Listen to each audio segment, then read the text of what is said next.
start a very important topic which is actually related to the tooth eruption.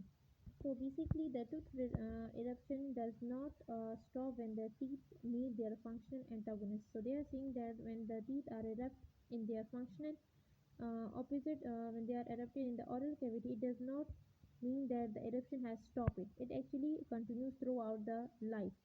They have two phases. One is active eruption and the other is passive eruption. Active eruption is basically the movement of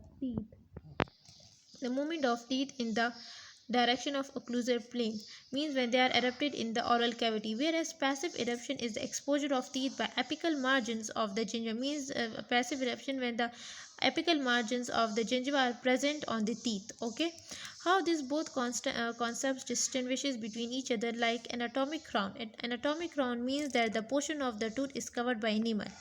So the crown, which is the teeth which is actually covered by the enamel, it is called anatomic crown. Okay, anatomic root is basically the portion of teeth which is actually covered by cementum, so it is called root, anatomic. But clinical crown is the part of tooth that has been denuded of its gingiva and projected into the oral cavity. But clinical crown is actually it is the tooth that is actually basically that we can see in the oral cavity. It is called clinical crown, and clinical root is basically the portion of the tooth which is covered by the pedial tissues, means that the clinical root is basically the portion of the tooth which is actually covered by periodontal tissues. Okay, when the teeth reach in their functional antagonist, means when they reach in their functional so the gingival sulcus and adjacent epithelium is still present on the enamel. So the clinical crown is approximately the two-thirds of anatomic crown. Okay, it is two-thirds. Now active and passive eruption is proceed together. In active eruption, what happens that it is coordinated with adhesion, means the adhesion process happens in them. When the teeth erupt, it compensates for the tooth surfaces that has been worn out by adhesion, means that the teeth when there is actually the process of adhesion, so active eruption actually contributes or compensate for them.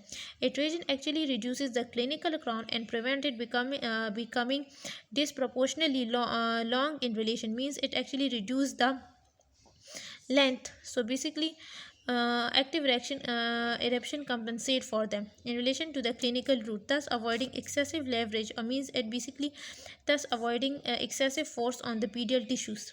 Okay, ideally the rate of active eruption, means the active eruption is spaced with the tooth wear, thereby preserving the vertical dimensions of dentation, which I have told you, means it compensate for this.